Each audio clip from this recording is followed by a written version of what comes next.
मालिकुल मुल्क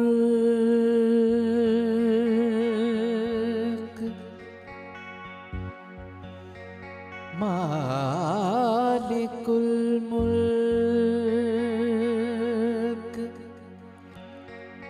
ला शरीक लहू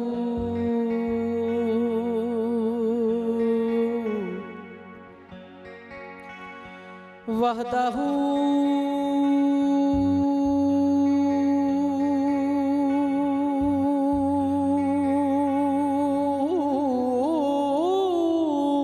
ला इलाहा इल्ला हू।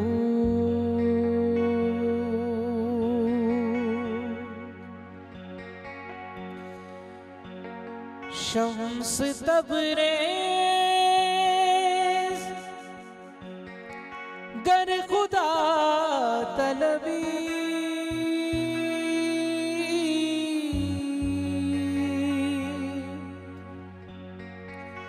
खुशबू खाला इलाहा इल्लाहू।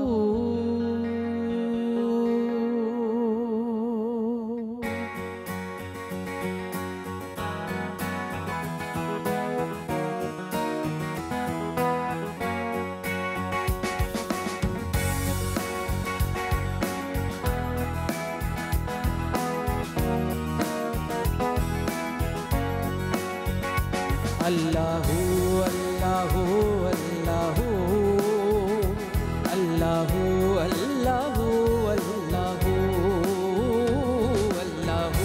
अल्लाहू अल्लाहू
अल्लाहू अल्लाहू अल्लाहू अल्लाहू अल्लाहू ये ज़मीं जब ना थी आसमां जब ना था, ये ज़मीं जब ना थी आसमां जब ना था, चांद सूरज ना थे ये जहां जब ना था, राज़े हक भी किसी पर आया जब ना था, जब न था कुछ यहाँ, जब न था कुछ यहाँ, था मगर तू ही तू। अल्लाहू अल्लाहू अल्लाहू अल्लाहू अल्लाहू।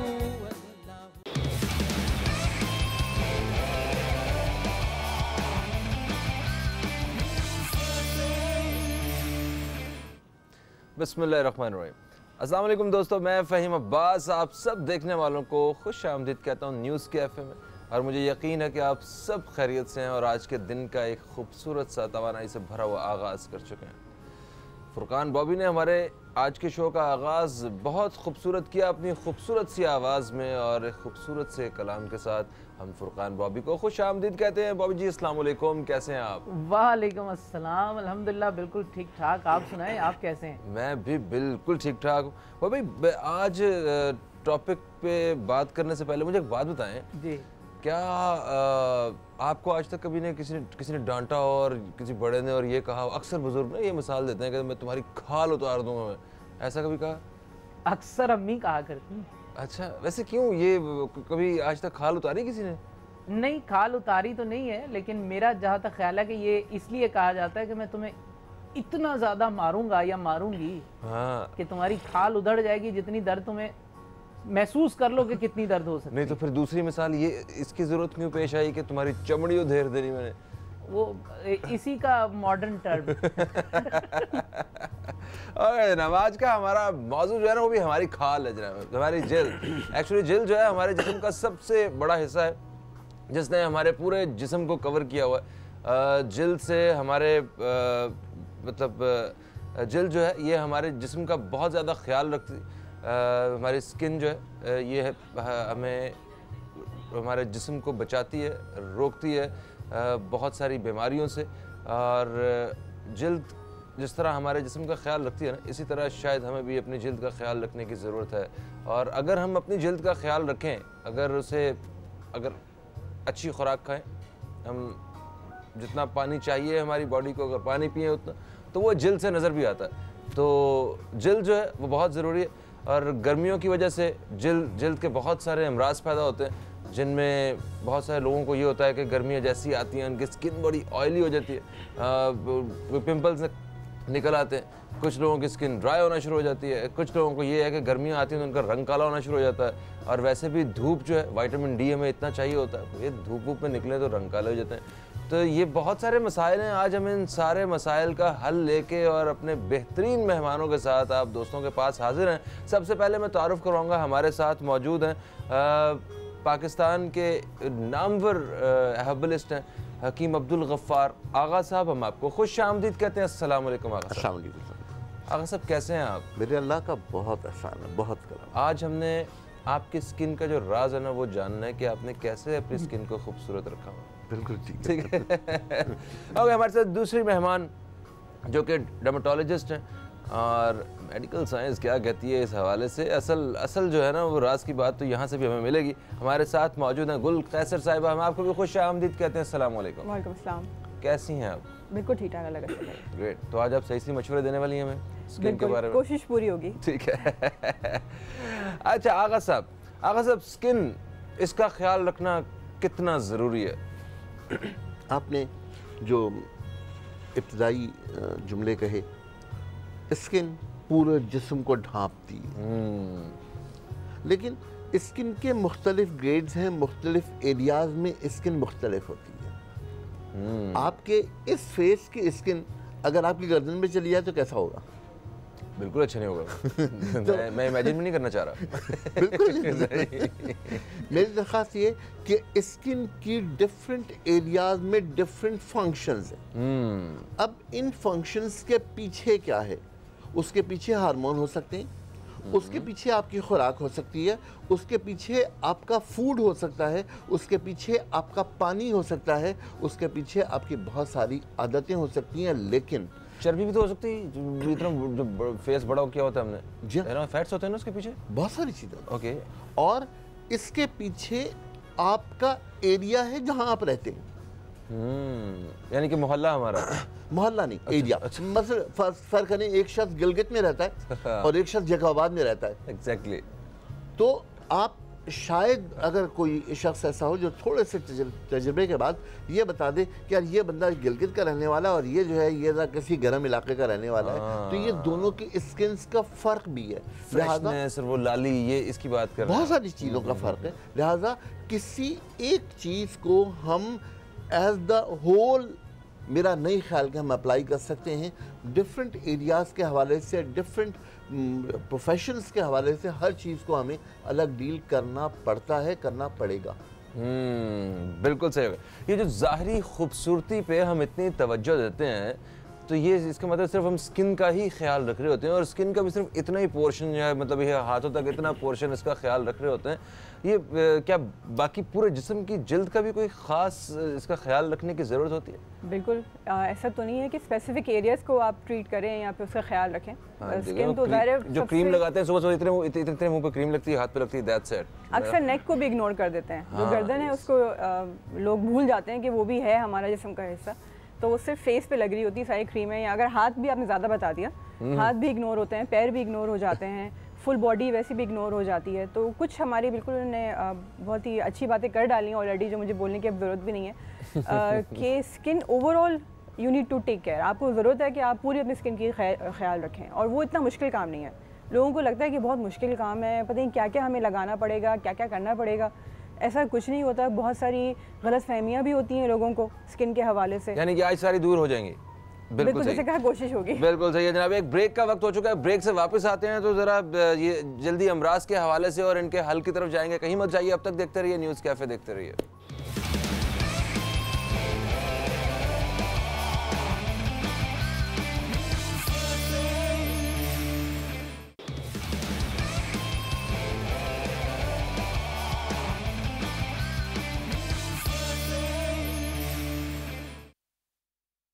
वेलकम बैक दोस्तों, आप देख रहे हैं न्यूज़ कैफ़े। मैं हूं फ़हीम अब्बास और आज हमारे साथ मौजूद हैं गुल कैसर साहिबा जो कि डर्मेटोलॉजिस्ट हैं, और हकीम अब्दुल गफ्फार आगा साहब हमारे साथ मौजूद हैं जो कि एक बड़े माशाल्लाह माने हुए हर्बलिस्ट हैं पाकिस्तान भर के। गुल कैसर साहिबा, एक सवाल का जवाब दीजिए कि हम अपनी स्किन को पुरकशिश कैसे बना सकते हैं? ये बड़ा अहम सवाल है मेरे हवाले से। बड़ा ब्रॉड टर्म है ये पुरकशिश होना, और हर किसी का अलग वही हम की परसेप्शन होती है कि अगर एक को पुरकशिश लग रही है दूसरे को पुरकशिश नहीं लग रही होती है। मगर हमारी फील्ड में हम डॉक्टर्स या जो हर्बलिस्ट होते हैं या हिकमत, हम बोलते हैं कि पुरकशिश जिल्द वो है जो हेल्दी है, जो लग रही है दिखने में कि वो हेल्दी स्किन है, जिस पे दाग धब्बे ना हो, जिस पे दाने ना हो, जो चमक रही हो, तो वो पुरकशिश जिल्द होती है। अच्छा, और आजकल तो चमकदार मेकअप चल रहे हैं, है ना? मेकअप की बात नहीं हो रही है, स्किन, अगर आप स्किन की बात करें बगैर मेकअप के, तो बहुत सारी आपने ख़वातीन देखी होंगी, बहुत सारे ऐसे मर्द हजरात भी हैं जिनकी स्किन बहुत ग्लो कर रही होती है विदाउट मेकअप। तो वो एक हेल्दी स्किन है। पुरकशिश स्किन इज़ हेल्दी स्किन। जो हेल्दी स्किन होगी वो अलग से नज़र आ रही होती है, और लोग फिर पूछते भी हैं कि आपकी स्किन इतनी अच्छी क्यों है, क्योंकि वो उनको अट्रैक्ट कर रही है, वो पुरकशिश है तो अट्रैक्ट कर रही है, तो वो पूछ रहे होते हैं। तो उसमें कुछ जेनेटिक्स का पार्ट होता है। अगर आपकी फैमिली में सबकी अच्छी स्किन है तो फिर आपकी भी अच्छी स्किन होगी, और कुछ बल्कि बहुत सारा पार्ट केयर करने का भी है कि आप अपनी स्किन की केयर कर रहे हैं। तो केयर कैसे कर रहे हैं हम लोग? हाँ बिल्कुल, ये भी होता है। एक कॉलर हमारे साथ है, शामिल करेंगे। अस्सलाम वालेकुम जी, कौन है हमारे साथ?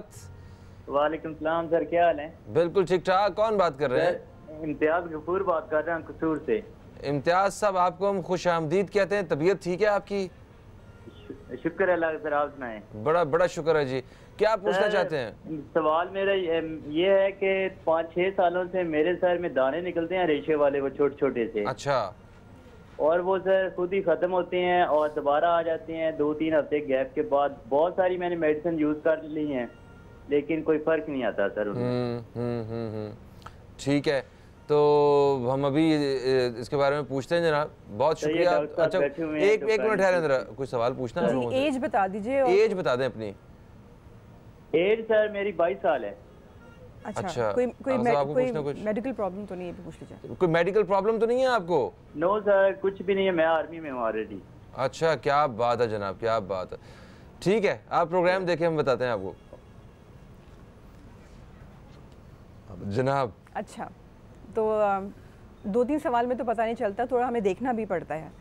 अच्छा। तो स्किन को देखना बहुत ज़रूरी है कि वो किस किस्म के दाने हैं और किस फ्रीक्वेंसी पे निकल रहे हैं। थोड़ी सी हिस्ट्री हमें लेना पड़ती है, पूछना पड़ता है कि बैकग्राउंड क्या है, कब से हो रहा है, बाल गिर रहे हैं कि नहीं गिर रहे हैं उन दानों के साथ।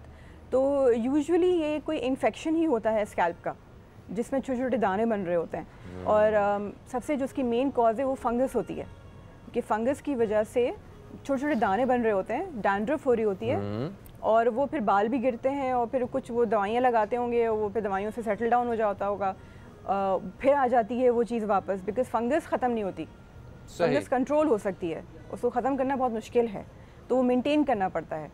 तो दानों की तो बहुत सारी वजूहात हैं। फॉलिकुलाइटिस भी हो सकता है, मगर उसमें पीप बहुत ज़्यादा आती है कि वो छोटे छोटे दाने हैं उसमें से पीप भी निकल रही है, और हो सकता है उनको कुछ स्किन की, मतलब बहुत सारी चीज़ हो सकती हैं, स्किन की प्रोडक्ट्स सूट ना करें। इन्हें प्रॉपर चेकअप करवाना चाहिए, इनको बिल्कुल प्रॉपर चेकअप करवाना चाहिए। आप क्या कहते हैं, आपका तजुर्बा क्या कहता है? सिर्फ जब तक वो चेकअप नहीं करा रहे, एक एहतियातन एक चीज़ अर्ज़ कर देता हूँ, वो ये कि वो जो भी तेल इस्तेमाल कर रहे हैं, सर पर ऑयलिंग कर रहे हैं, इस पर इख्तलाफ है बहुत सारी चीज़ों का, लेकिन दवा के तौर पर वो नीम का तेल इस्तेमाल करें। नीम का तेल इजीली मिल जाता है? बहुत आसानी से मिल जाता है। नीम के तेल में सबसे बड़ी बात ये कि वो न सिर्फ एक एंटी फंगल है, एंटीबायोटिक है, बल्कि एक बहुत अच्छा बालों को ग्रोथ देने के लिए एक टॉनिक है। नंबर 1। नंबर 2 बात है कि एक और दवा है, उसका नाम है उन्नाब। उन्नाब इज ज़ाइफस जोजोबे। आज कॉस्मेटिक्स की दुनिया का बहुत बड़ा नाम है जोजोबे। तो ज़ाइफस जोजोबे एक 8 से लेकर 10 दाने रात को पानी में बॉईल करके रख लें, सुबह नहार में वो पानी पी लें। ये एक ऐसा अमल है जिसमें किसी किस्म की कॉम्प्लिकेशन के बगैर एक जिस्म को एक थोड़ी सी सपोर्ट मिल जाएगी। ये अनाब जो होता है ये सुर्ख से रंग का होता है? सुर्ख से रंग के बेर जैसे होते हैं। बेर जैसे इसे ये अनाबी चेहरा वो इसी के साथ जी, वो इसीलिए अनाबी मशहूर है। चेहरा वही है। देखा, सही पहुंचा मैं। अच्छा आगा साहब ये बताइए कि क्या उम्र के साथ साथ हमारी जो जल्द है इस पे भी फ़र्क पड़ता है कि मतलब हम उम्र का इतना ज़्यादा असर नहीं होता? क्योंकि मैंने कुछ देखे हैं लोग, जैसे हमारे कुछ सीनियर्स हैं माशाल्लाह, जावेद शेख साहब हैं और भी बहुत सारे ऐसे आर्टिस्ट हैं हमारे जो आज मेकअप भी नहीं करते हैं स्क्रीन पे और उनकी स्किन इतनी फ्रेश है, वो सिर्फ ऐसे ठंडा कपड़ा मारते हैं और बस रेडी। तो मतलब कैसे उन्होंने मेंटेन की हुई है, वो ये राज नहीं बताते हैं। देखिए सर, इस चेहरे की स्किन स्पेशली उसका ताल्लुक और बहुत सारी चीज़ों से है, हार्मोनल मैनेजमेंट से है, उनके अपने ज़हनी कैफियत से है। मैं ज़हनी कैफियत को ज़्यादा इम्पोर्टेंस देता हूँ। एक वो शख्स जो 35-40 साल का है लेकिन उसने सारी ज़िंदगी फजूल टेंशन में, बेइंतहा डिप्रेशन में, एंजाइटी में गुजारी है, उसके चेहरे पर वो तमाम चीज़ें नज़र आएंगी। और वो तमाम लोग जो अपने दिल के इत्मीनान के साथ ज़िंदगी गुजार रहे होते हैं, उनकी चेहरे पर हमेशा नूर टपकता है, वो थोड़े से चेंज होते हैं और उनकी चेहरे पर बहुत ज़्यादा डिक्लाइन नहीं आ रहा होता। तो ये फ़र्क बहरहाल है कि एक शख्स जो है उसने अपनी ज़िंदगी में ओवरऑल कैसी गुजारी है और उसके दिल का इत्मीनान या उसकी टेंशन्स वो कितनी है, और उन टेंशन्स को होने या ना होने का सवाल अलग है। हमारे यहाँ तो अल्लाह का शुक्र है लोग टेंशन नहीं होती, तो उनको इस बात की टेंशन होती है कि मुझे टेंशन क्यों नहीं है। क्यों नहीं है। ब्रेक का वक्त है, ब्रेक से वापस आते हैं तो हम गुल कैसर साहिबा से भी इसी हवाले से मजीद जानेंगे कि मेडिकल साइंस क्या कहती है इस बारे में। कहीं मत जाइए, अब तक देखते रहिए न्यूज़ कैफ़े, देखते रहिए।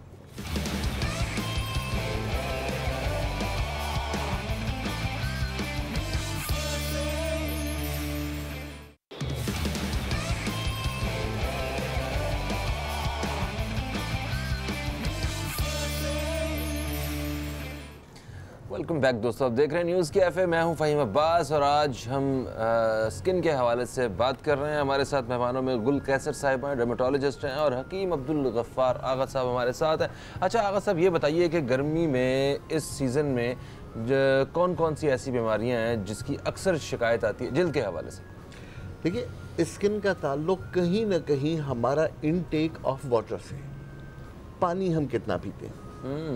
वो लोग जो पानी की कमी, देखिए एक हम मेडिकल टर्म में अगर जाएं तो हम जब देखते हैं कि बच्चा डिहाइड्रेट होता है तो उसके पेट पर हाथ लगा कर देखते हैं, उसकी स्किन बोल रही होती है कि बच्चे के अंदर पानी की कमी हो गई है। अच्छा। तो डिहाइड्रेशन तो चेहरे से इंसान की स्किन से जाहिर होती है। तो डिहाइड्रेशन अगर ना हो तो फिर स्किन बेहतर होती है। और डिहाइड्रेशन का मतलब स्ट्रेट अवे ये है कि पानी की कमी हमारे जिस्म में नहीं होनी चाहिए। और ख़ास तौर पर अगर जो ये मौसम है, इस मौसम में तो हम जितनी शदीद गर्मी का मुकाबला कर रहे हैं और हमारे करीब क्योंकि बिल्कुल ग्रीनरी नहीं है, तो उस सूरत में हमें डेफिनेटली ऐसा करना चाहिए कि पानी की कमी अपने जिस्म में नहीं होनी चाहिए। तो अगर सर मतलब ये भी तो देखें ना, जो पानी की कमी के हवाले से जिनसे भी बात करें वो साथ ही 18-20 गिलास सजेस्ट कर देते हैं। जो बंदा 2-3 पी रहा है वो कैसे 18-20 पिएगा? देखिए, जो बुनियादी बात है वो ये है कि हमारे जिस्म से जितनी रुतूबात जिस्म में निकल रही हैं एक दिन में, उसकी कमी हमको पूरी करनी है, प्लस 500 ml पानी ज़्यादा पीना है। ये इंसान की ज़िंदगी के लिए ज़रूरी है। सॉरी, आउटपुट प्लस 500 ml इतना पानी लेना चाहिए। मेडिकली ये प्रूव्ड है। अब आप अगर फर्ज करें कि अब पसीना जो निकल रहा है उसको आप कैलकुलेट नहीं कर सकते, तो एहतियातन हम ये कहते हैं कि जी आपने कम से कम 12, 13, 14 गिलास ज़रूर लेने हैं, इसलिए कि हमें ये नहीं अंदाज़ा कि आप एसी में कितनी देर हैं और धूप में कितनी देर हैं। और अगर कोई शख्स धूप में है और आज 42 सही 39 सही, इस पर भी जो पानी की कमी उसके अंदर पैदा हो रही है, जो शख्स रोड पे जा रहा है, पैदल चल रहा है, कोई सफ़र कर रहा है, काम कर रहा है, उसको पानी की कमी की ज़रूरत कितनी। बिल्कुल सही। और मैं उस दिन पढ़ रहा था कि एक एवरेज अंदाजे के मुताबिक औसतन 800 ml इतना पानी जो है लिक्विड हमारे बॉडी से निकलता है रोज़ाना 24 घंटों में। ठीक, तो अब आपने सही कहा कि अपनी अपनी जो उनकी नेचर है जॉब की, उस हिसाब से कि आप सूरज के सामने कितना है, मेहनत कितनी करते हैं, एसी में कितना होता है। बिल्कुल सही होगा। अच्छा जी, ये तो पानी के बारे में उन्होंने बताया कि पानी बड़ा ज़रूरी है। अच्छा ये बताइए कि आजकल वैसे जो अमूमन शिकायत आती होगी वो ये भी होती है लोगों को पसीना बहुत आता है, बहुत ज़्यादा पसीना आना, ये भी एक ज़्यादा खुद लोग इससे तंग होते हैं, तो इससे कैसे निपटा जा सकता है? कोई है हल इसका? देखिए, पसीना रोकना तो गलत चीज़ है। पसीना जो है वो आ रहा है तो मतलब है आपकी बॉडी का एक मैकेनिज्म है कि वो कूल डाउन होना है उसने। जो ये जितनी गर्मी होती है उसमें बॉडी हीटअप हो रही होती है, तो उसको कूल डाउन करने के लिए हम स्वेट करते हैं, हमें पसीना आता है। तो ये चीज़ होती है ना कि पसीना रोक दें किसी तरीके से, क्योंकि पसीना एक नॉर्मल चीज़ है। ठीक है, अगर बहुत ज़्यादा आ रहा है तो आपकी कोशिश ये होना चाहिए कि अगर आप स्वेटिंग बहुत हो रही है तो आप पानी अपनी इंटेक बढ़ा दें। वही बात है कि आप अगर बाहर धूप में ज़्यादा काम है आपका और पसीना बहुत है, आप रनिंग कर रहे हैं, जॉगिंग कर रहे हैं, ऐसी एक्टिविटी है, तो आप पानी की इंटेक अपनी ज़्यादा रखें। स्वेटिंग को रोकने का हल रोक तो सकते नहीं है, उसको हम कम कर सकते हैं कुछ चीज़ों से, कि आप अपनी एक्टिविटी कर्टेल कर दें उस टाइम में जब धूप ज़्यादा होती है। हम अक्सर ये बोलते हैं डॉक्टर्स कि 12 बजे से लेकर 4 बजे तक की जो धूप होती है वो काफ़ी ख़राब होती है, काफ़ी तेज़ होती है और बॉडी के लिए भी बहुत वो हार्मफुल होती है। ठीक है, तो उस टाइम पे आप ना निकलें धूप में। आप अगर निकल भी रहे हैं तो कोशिश करें अंत आपको कवर रखें, आप सन ग्लासेस पहने। बाहर तो लोग अम्ब्रेलास कैरी करते हैं, यहाँ कोई नहीं कैरी करता, सब मजाक उड़ाएंगे, इस वजह से कोई कैरी नहीं करता। औरतें हैं कुछ तो वो फिर भी कवर कर लेती हैं, दुपट्टे अपने ओढ़ लेती हैं और कवर कर लेती हैं। तो अगर आप इस टाइम पे निकल रहे हैं तो कोशिश करें कि आप लूज कपड़े पहने लॉन के इस तरह से ना, तो कूल डाउन आपकी बॉडी कूल डाउन होती है। ठंडे रंग पहने बिल्कुल, और अच्छे लोगों के साथ फिरें। अच्छा आगा साहब ये बताइए, एक और मसला बड़ा परेशानी का बायस होता है, ये आजकल के मौसम में छोटे छोटे बच्चे वो बेचारे खेलते हैं, गर्मी में पसीना वसीना आता है तो उन्हें गर्मी दाने निकल आते हैं। फिर लोड शेडिंग भी बड़ा अच्छा खासा किरदार अदा करती है इस हवाले से, तो अब इसका कोई हल भी बता दें। एक हल तो ये है कि बिजली आना शुरू हो जाए, दूसरा हल सर देखिए, स्पॉन्जिंग हर गर्मी का हल है, हर गर्मी का इलाज। स्पॉन्जिंग मतलब उसके ऊपर पानी डालना। ठीक है, पानी डालना, तौलिया गीला कर लीजिए, जिस्म पर फेर लीजिए, ओके, उससे बहुत ज़्यादा फ़र्क पड़ता है। और इस मौके से फ़ायदा उठाते हुए एक जुमला मैं ज़रूर बढ़ाना चाहूँगा। आज से 2, 2.5, 3 साल पहले कराची में 2000 लोग मर गए थे सिर्फ गर्मी की शिद्दत से, हीट स्ट्रोक की वजह से। हुआ क्या था, एक चीज़ नहीं लोगों को पता थी, वो ये कि हीट स्ट्रोक का पहला हल जो है ना वो है गीला तौलिया। ओके, आपने नॉर्थ नाजाबाद से एक बाबा जी को उठाया, एम्बुलेंस में डाला, उस एम्बुलेंस में एसी नहीं था, चारों तरफ से दरवाजे 70 टेम्परेचर था उसके अंदर, बाहर जाके खिड़की खुली हुई थी, शीशे से गर्म हवा आ रहा जी। बाबा जी जब तक अस्पताल में पहुंचे चल बसे। अगर लोगों को ये अंदाजा होता कि ये जो गीला तौलिया है ये कितने काम का है इस हीट स्ट्रोक में, तो शायद हम बहुत सारे लोगों को बचा सकते हैं। ये चीज़ मेरी दरख्वास्त है कि इस वक्त इस गर्मी की शिद्दत में एक चीज़ ध्यान में रखिए कि गीला तौलिया आपका आधा इलाज है। गीला तौलिया लीजिए, उसको निचोड़िए और अपनी गर्दन पर रख लीजिए, अपने सर पर रख लीजिए, मजाक उड़वा लीजिए, लेकिन अपनी जान बचा लीजिए। बिल्कुल सही। अच्छा ये बताइए कि गर्मी में जो एक सन बर्न हो जाता है, ठीक है, रंगत जो है वो मतलब बाहर 2-3 घंटे निकले तो पता चल जाता है कि आपने कितने कपड़े पहने हुए थे, बाकी जो है वो रंग और होता है दूसरा और होता है। तो इसका भी कोई हल है, कोई ऐसे सन ब्लॉक वगैरह, ज़रा इस बारे में थोड़ा सा बताइए। देखिए, सन बर्न एक प्रॉब्लम है, एक मेडिकल इशू है वो, और सन टैनिंग अलग चीज़ है। रंग अगर ब्राउन हो रहा है और सिर्फ ब्राउन हो रहा है, वो स्किन झुलस नहीं रही, तो उसको हम सन टैन बोलते हैं। और अगर वो बर्न है तो मतलब है वो बिल्कुल रेड हो जाती है, उसमें वर्म होता है, उसमें सोजिश होती है, वो पेनफुल होता है, ठीक है, तो वो उसको हम सन बर्न बोलते हैं। तो सन बर्न अक्सर बहुत फेयर लोगों को ज़्यादा होता है एज़ कम्पेयर टू जिनकी स्किन ज़रा सांवले रंगत के लोगों को सन बर्न कम होगा। मगर जो गोरे लोग होंगे उनको सन बर्न बहुत जल्दी हो जाता है, क्योंकि उनके अंदर वो मेलानिन नहीं होता, कलर नहीं होता जिससे वो प्रोटेक्ट होते हैं। तो सन टैनिंग के हवाले से कि रंग ब्राउन हो रहा है धूप में जाने से, तो वही मैंने बताया सबसे इंपॉर्टेंट चीज़ है 12 से 4 के दरमियान कोशिश करें ना निकलें, स्टे इनडोर्स, अंदर रहें। और अगर आप निकल ही रहे हैं तो घर से निकलने से आधा घंटा पहले सन ब्लॉक लगाएं। हम डर्माटोलॉजिस्ट इंसिस्ट करते हैं कि सन ब्लॉक लगाएं। हम जोर देते हैं SPF ऐसे होता है ना कि 150 या 160 से ऊपर कुछ वो बता दें जरा फार्मूला। इतने किस्म के सन ब्लॉक होते हैं, बंदा कंफ्यूज हो जाता है। बहुत सारे सन ब्लॉक्स हैं मार्केट में, आपने वो सन ब्लॉक ढूंढना है जो आपकी स्किन पे सूट कर जाएगा। और गर्मियों में ट्राई करने पड़ेंगे वन बाय वन। बिल्कुल 1 महीना ट्राई करना है आपने एक सन ब्लॉक को, ठीक है। मगर हम कोशिश, डॉक्टर का काम है, हमारी कोशिश ये होती है कि हम आपको वो सन ब्लॉक दें आपकी स्किन के हिसाब से, और अक्सर वो मैच कर जाता है। बिल्कुल सही हो गया। अच्छा, क्योंकि वक्त का मैं आगा साहब एक सवाल बहुत ज़रूरी है, वो ये है कि मुझे ये बताएं कि ये जो तरबूज होता है ये स्किन की कितनी बीमारियों का इलाज है? सर तरबूज में सबसे पहली बात तो ये कि 92% पानी होता है। सुबह किसी दिन एक दिन ऐसा कर लें हफ्ते में कि तरबूज ठंडा करके रखें, सुबह के बाद उसे काटें, नाश्ता ना करें, सिर्फ तरबूज खा लें, वो दिन आपका खुद देख लीजिए कितना अच्छा होगा। और जो ग्लूटाथियोन है वो सबसे ज़्यादा तरबूज में होता है। ग्लूटाथियोन स्किन स्पेशलिस्ट मोटापा तो नहीं होता उसमें तरबूज में? तरबूज की वजह से मतलब मोटा तो नहीं होता? बिल्कुल भी नहीं। अच्छा। नो डाउट उसमें शुगर बहुत ज़्यादा है, तो उसको मेंटेन करना ज़रूरी है। अगर कोई शुगर का पेशेंट है उसको तरबूज का मशवरा नहीं दिया जा सकता। अच्छा। लेकिन ये कि तरबूज खाना एक अच्छी बात है। बिल्कुल सही। थैंक यू सो मच आगा साहब, थैंक यू सो मच गुल कैसर साहिबा। दोस्तों एक वक्फे का वक्त है, वक्फे के बाद हम आएंगे, हमारे साथ कुछ और मेहमान मौजूद होंगे, आपने कहीं नहीं जाना है, अब तक देखते रहिए। मिलते हैं एक वक्फे के बाद।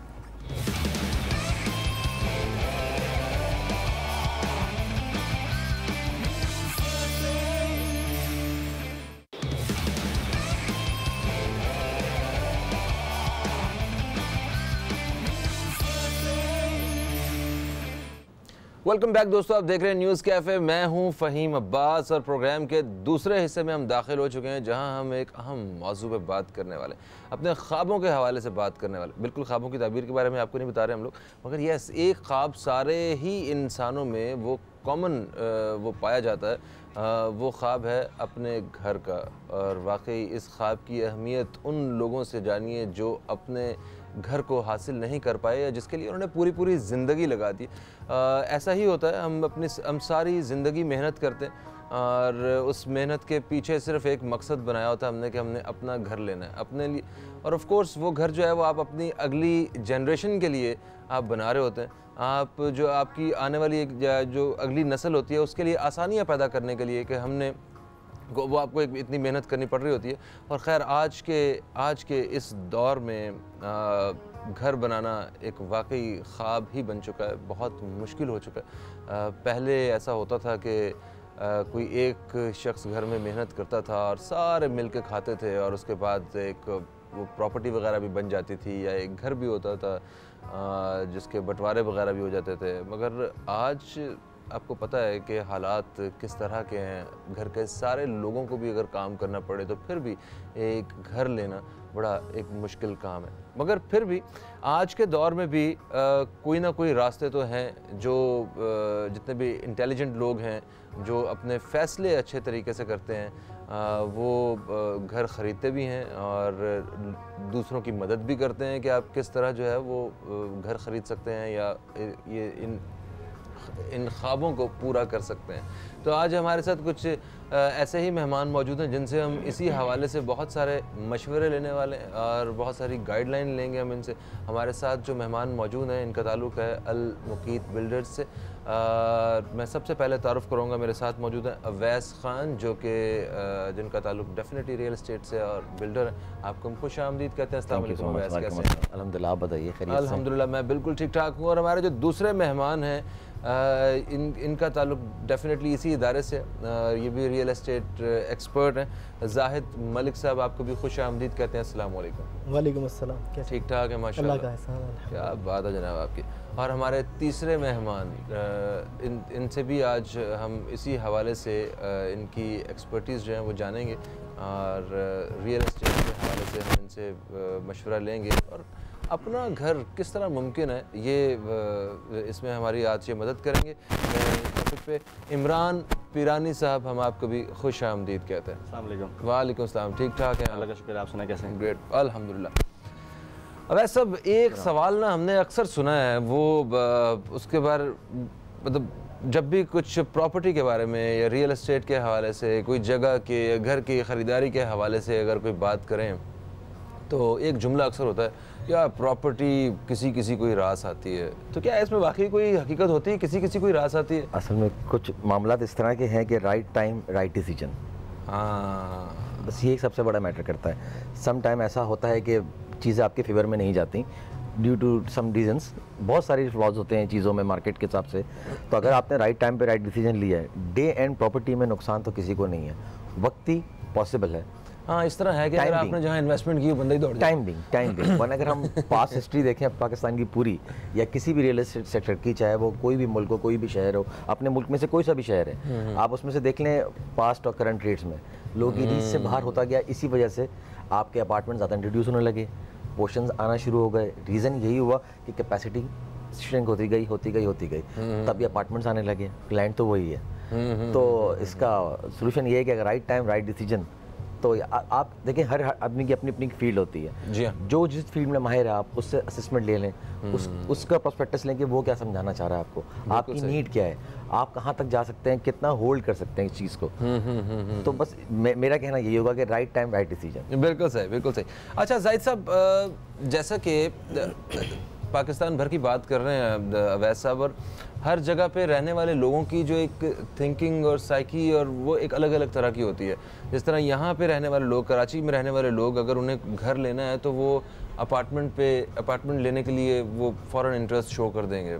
और अगर इस शहर से बाहर अगर देखा जाए तो ज़्यादातर लोग ये कहेंगे कि जनाब ये क्या बात हुई, ज़मीन का टुकड़ा ही नहीं है, किस चीज़ के पैसे दे दें हम, ना छत है ना ज़मीन है, ऐसे ही।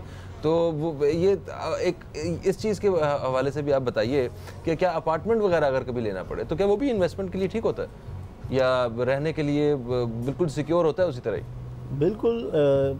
अब हर तरह के लोग हैं, हर एक की अपनी अपनी पसंद है। कुछ लोग घरों में रहना पसंद करते हैं, विलास में रहना पसंद करते हैं, कुछ लोग अपार्टमेंट्स को ज़्यादा प्रेफर करते हैं, कुछ फार्म हाउसेस को पसंद करते हैं। तो ये हर तरह के लोग हैं, जिसको जो चीज़ मुयस्सर है, एक तो ये चीज़ है, और दूसरी चीज़ ये है कि जिसको जो ज़्यादा सूट करती है, जिसको ज़्यादा सूट तो करता है। कुछ लोगों को अपार्टमेंट ज़्यादा पसंद आते हैं, ज़्यादा प्रेफर करते हैं कि वहाँ पर सहूलियात उनके हिसाब से उनको लगती हैं कि उनको सिक्योरिटी का प्रॉब्लम नहीं है, उनको कंबाइन रहने का वो एक कॉन्सेप्ट मिलता है। तो बिल्कुल अपार्टमेंट्स में भी ऐसा है कि लोग इन्वेस्ट करते हैं, और इन अपार्टमेंट्स के भी फिर जो रेट्स होते हैं वो बढ़ता है। अच्छा। हर चीज़ की एक जहाँ पे भी कोई इन्वेस्ट करता है तो उसमें एक प्रॉपर्टी घाटे का सौदा नहीं हो सकता, ये घाटे का, चाहे आप अपार्टमेंट देखें या आप विला देखें या आप कोई प्लॉट देखें, रेजिडेंशियल प्लॉट है, कमर्शियल प्लॉट है, सब चीज़ों में आखिरकार प्रॉपर्टी एक ऐसी चीज़ है कि जिसने बढ़ना ही बढ़ना। बिल्कुल सही हो गया किसी भी सूरत में। और हमने जैसे भी आगे बढ़ना है, ब्रेक ने आना ही आना, ये भी आपको पता ही है। तो एक ब्रेक का वक्त है जनाब। ब्रेक से वापस आते हैं तो इमरान पिरानी साहब से हम ये जानेंगे कि हमें घर ख़रीदने से पहले या घर बनाने से पहले किन किन बातों को अपने जहन में रखना है ताकि हम बेहतर फैसला कर सकें। कहीं मत जाइए, अब तक देखते रहिए न्यूज़ कैफ़े, देखते रहिए।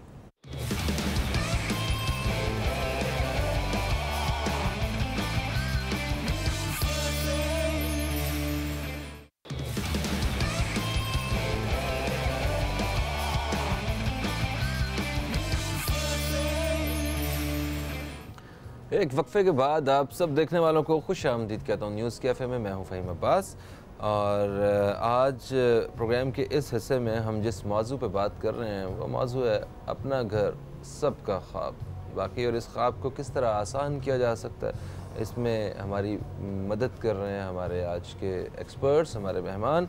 अवैस ख़ान हमारे साथ हैं, जाहिद मलिक हमारे साथ हैं, और इमरान पिरानी साहब हमारे साथ हैं। इमरान पिरानी साहब, आप ये बताइए कि जब भी आपने डिसीजन लेना हो, देखिए जैसा कि अभी तक तो पता चला है आप लोगों की गुफ्तगू से कि डिसीजन बहुत ज़रूरी है, और राइट टाइम राइट डिसीजन। बिल्कुल। तो डिसीजन लेने से पहले हमें किन किन चीज़ों को जहन में रखना चाहिए और किन किन चीज़ों का ख्याल रखना चाहिए कि ये चीज़ें होना लाजमी है, देन हमें उस पर भाई सबसे पहले जब हम घर लेते हैं या कोई भी चीज़ लेते हैं अपने लिए रहने के लिए, तो सबसे पहले हम ये देखते हैं कि क्या वो चीज़ सेफ़ है, एरिया वो सेफ़ है, क्या वो एनवायरनमेंट मेरे घर के लिए, जब मैं ऑफिस जाता हूँ तो क्या मेरे पीछे मेरे फैमिली सेफ़ है। पहले चीज़ हम ये देखते हैं। फिर हम देखते हैं कि क्या उस with in the area vicinity में हमारे पास कौन कौन सी फैसिलिटीज़ प्रोवाइडेड है। अच्छा, चाहे वो मस्जिद हो, चाहे वो पार्क्स हो, चाहे वो कम्युनिटी सेंटर हो, चाहे वो कोई भी ऐसी चीज़ हो जो हमारे फैमिली के लिए एक सोर्स ऑफ एंटरटेनमेंट बन जाए। हम वो चीज़ें पहले करीब में देखते हैं कि क्या वो चीज़ हमें मिल रही हैं, क्या वो हर चीज़ कैसी है, रोड एक्सेस कैसी है, एग्जैक्टली क्या वो सारी चीज़ें हमें प्रोवाइड हो रही हैं जो हमें डेली लाइफ में चाहिए। सबसे पहली चीज़ तो यही है। बिल्कुल सही। इसके बाद हम डिसाइड करते हैं कि हमें ये कहीं और लेना है या यहाँ लेना है। बिल्कुल सही, बिल्कुल सही। वैस साहब, जैसा कि अभी इमरान पिरानी साहब ने फरमाया कि आपको ये देखना है कि आप सहूलतें क्या क्या हैं, सिक्योरिटी क्या क्या है और एक्सेस कैसी है। जब ये इन सारी चीज़ों को देखते हैं ना, तो बजट्स हो वो एक्सीड कर जाते हैं, बंदा फिर वापस जाकर किसी मोहल्ले में घर ले लेता। तो अब ज़रा इनका भी कोई हल है जो आप अपने जो आपके ख़ास जो आपके लोग होते हैं जिनको आप ये मशवरा देते हैं, ज़रा आज हमारे ऑडियंस है ये भी बड़े ख़ास हैं, ज़रा कुछ बताइए। मेरी राय के हिसाब से कि इस बात में कोई शक नहीं आपकी वाली बात कि वाकई अगर हम सारी चीज़ों को कैटर करें तो चीज़ काफ़ी ज़्यादा बजट से आउट हो जाती है, एक्सपेक्टेड बजट से आउट हो जाती है। लेकिन कुछ लास्ट 3 से 4 साल के दरमियान के बीच में कराची में बैरियर डाउन की वजह से ये आसानी हो गई। अच्छा, ये आसानी हो गई, आपको गेटेड कम्युनिटी मिल गई। बैरियर डाउन लाहौर में और बिल्कुल लाहौर पिंडी में मौजूद है। मैं अभी कराची के हवाले से बात कर रहा हूँ, तो हमें काफ़ी सारी चीज़ें तो उन्होंने प्रोवाइड ऑलरेडी कर दी, अपार्टमेंट्स तक दे दिए, स्कूल, हॉस्पिटल्स इनॉग्रेशन हो चुकी, थीम पार्क उनका इनॉग्रेशन होने वाली है उनके भी। तो फैमिली के लिए एंटरटेनमेंट प्लस ये कि एजुकेशन जितनी भी नेसेसिटी आपकी वो कंप्लीट होती जा रही हैं। रीच के हिसाब से हाईवे और हमारी जो बैरियर डाउन को आने वाले रास्ते हैं वो बहुत जल्दी डेवलप हो चुके हैं और मज़ीद हो रहे हैं। सेकेंडली ये कि वहाँ आपको पार्ट पेमेंट्स में इंस्टॉलमेंट्स जिसे हम कहते हैं उसमें आपकी रेंज के हिसाब से एज़ पर योर बजट आपको बहुत सारी चीज़ें मिल जाती हैं। बेसिकली एक सोसाइटी अंदर है, उसके अंदर आप बहुत सारी चीज़ें ले सकते हैं। बिल्कुल इसी हवाले से जैसे हमारा अपना भी एक प्रोजेक्ट है जो लीफ पैराडाइज के नाम से बैरियर टाउन के अंदर ही आ रहा है। यही चीज़ सोच के कि लोगों के बजट और उनकी नेसेसिटी को सोचते हुए हमने एक प्रोजेक्ट ऐसा लॉन्च किया है बैरियर टाउन के अंदर, लीफ पैराडाइज के नाम से।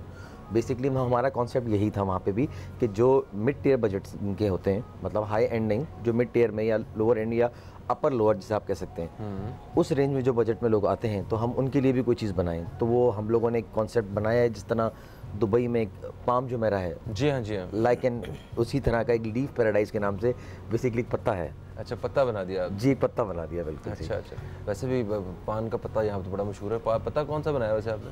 वैसे ही पान जैसा पत्ता ही बनाया वैसे ही, यानी कि आप उसे पत्ता समझे, अगर आप दूर से देखें तो आपको दिल्ली लगेगा वो। बिल्कुल, अगर आप उसका एरियल व्यू देखेंगे तो आपको बिल्कुल ऐसा ही लगेगा कि जैसे वो एक लीफ है। अच्छा, बिल्कुल। उसके अंदर एक कॉन्सेप्ट हम लोग लाए हैं ग्राउंड+2 के विलास, जिसमें आप इंडिपेंडेंटली पोर्शंस में ले सकते हैं। वो अगर कोई कंबाइंड फैमिली रहना चाहती है तो उसको 9 रूम्स का एक पूरा विला मिलता है। अच्छा जी, बिल्कुल सही, बिल्कुल तो सही। उसमें एक बड़ी फैमिली भी आ सकती है और इंडिपेंडेंटली कोई यूनिट लेना चाहे वो भी ले सकता है। ठीक है, बिल्कुल। इस हवाले से आपसे भी मज़ीद हमने भी पूछना है।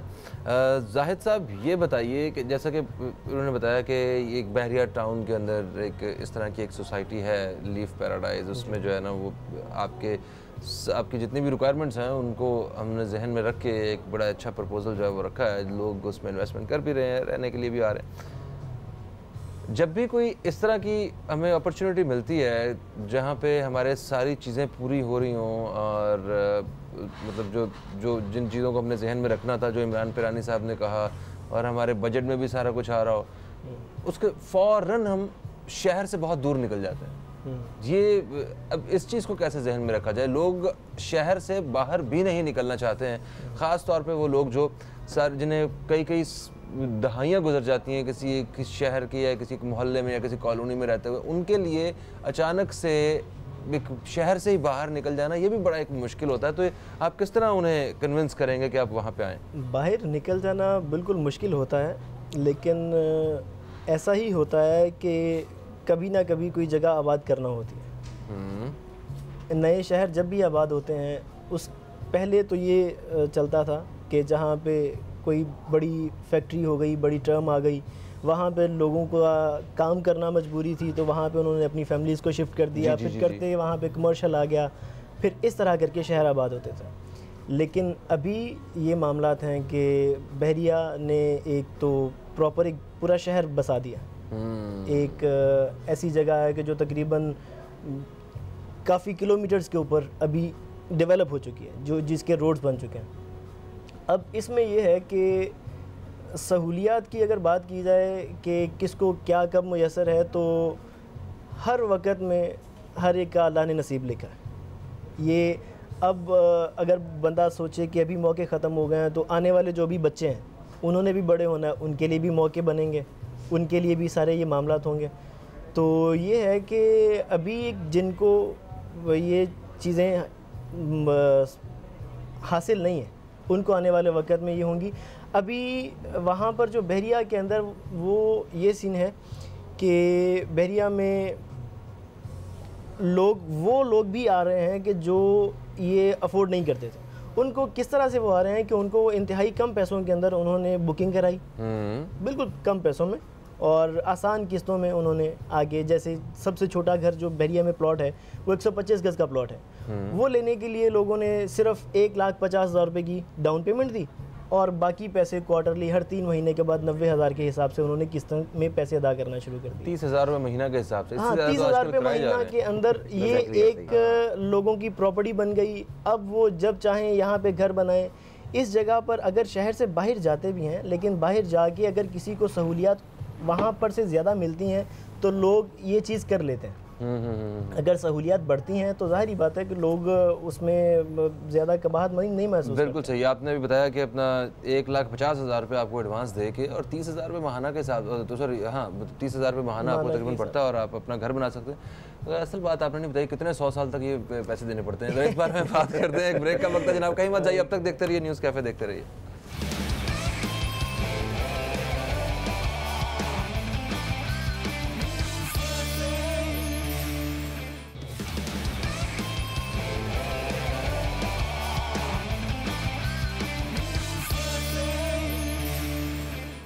वेलकम बैक दोस्तों, आप देख रहे हैं न्यूज़ कैफ़े, मैं हूं फ़हीम अब्बास और आज हमारे साथ रियल एस्टेट के एक्सपर्ट्स मौजूद हैं।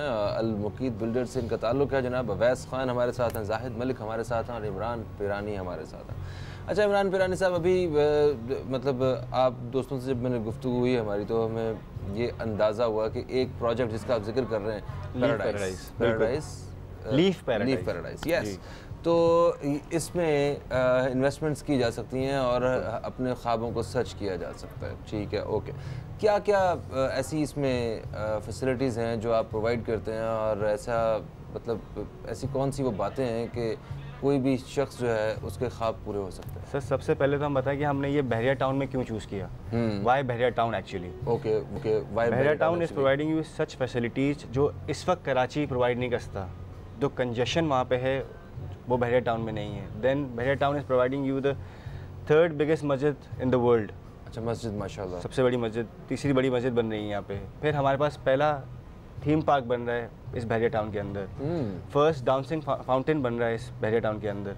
अच्छा, ऐसी बहुत सी फैसिलिटीज़ हैं, स्कूल्स हैं। यानी कि पैसा खर्च करके आप ये कह सकते हैं कि साਡਾ दुबई लग गया था। बिल्कुल। फिर कज़ाफ़ी स्टेडियम में बड़ा स्टेडियम, रफ़ी स्टेडियम बन रहा है स्पोर्ट्स सिटी के अंदर, बहरिया टाउन के अंदर। ओके, पाकिस्तान का सबसे 50,000 की कैपेसिटी है उस स्टेडियम की। तो ये एक वजह है जिसमें हमने बहरिया टाउन चूज़ किया। उसके बाद हमारी अपनी कम्युनिटी में क्या स्पेशल चीज़ें हैं, वो ये कि वो खुद एक गेटेड कम्युनिटी है बहरिया टाउन के विद इन। हमारे अपने पार्क है, हमारा अपना कम्युनिटी सेंटर है, हमारा अपना जॉगिंग ट्रैक है, हमारे अपने मसाजिद हैं।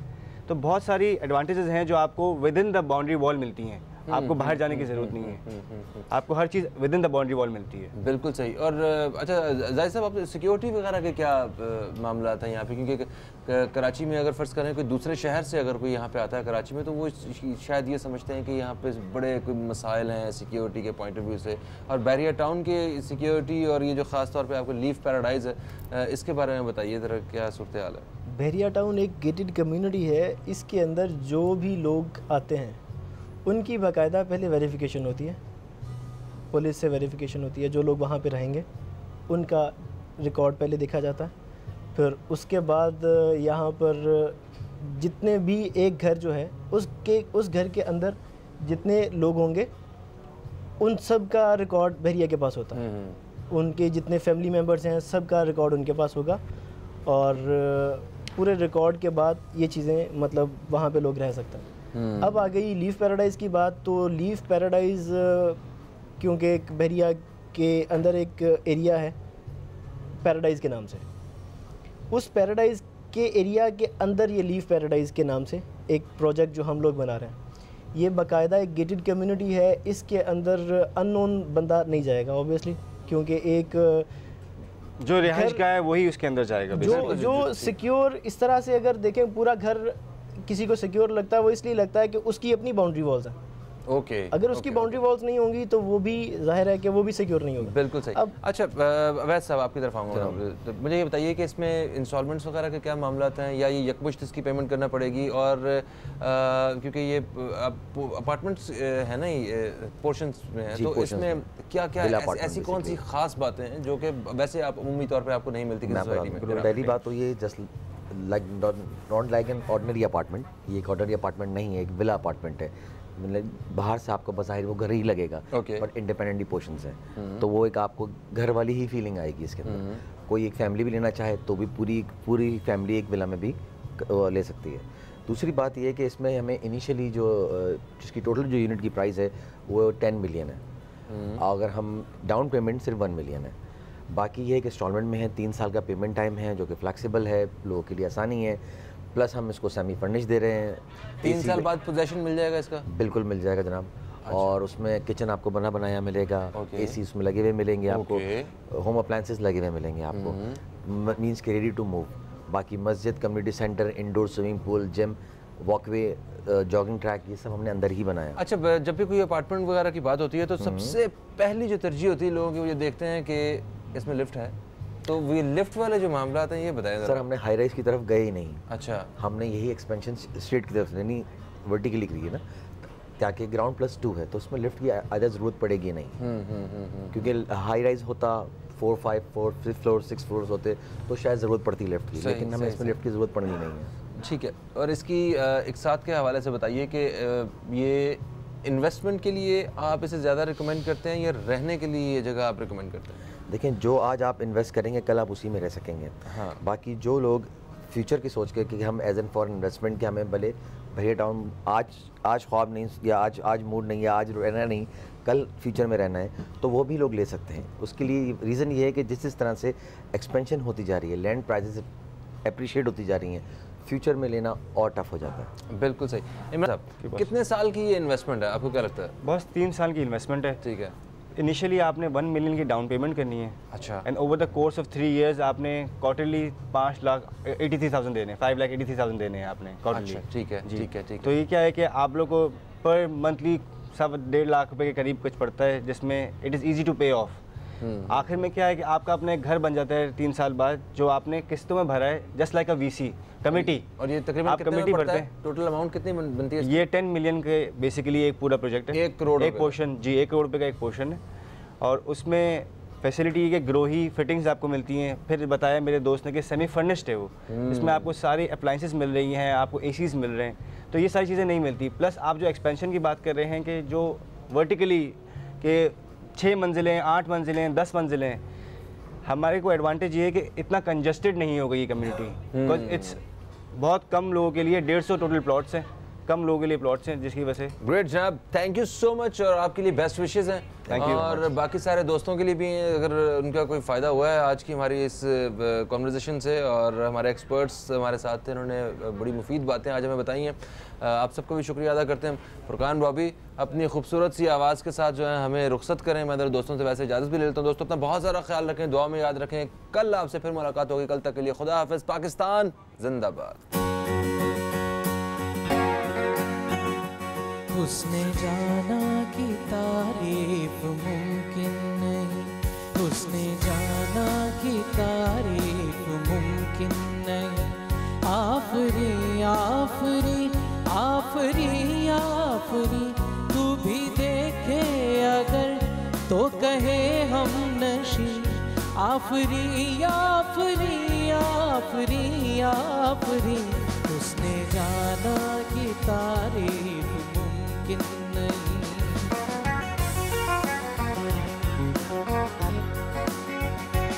ऐसा देखा नहीं खूबसूरत कोई, जिस्म जैसे अजंता की मूरत कोई।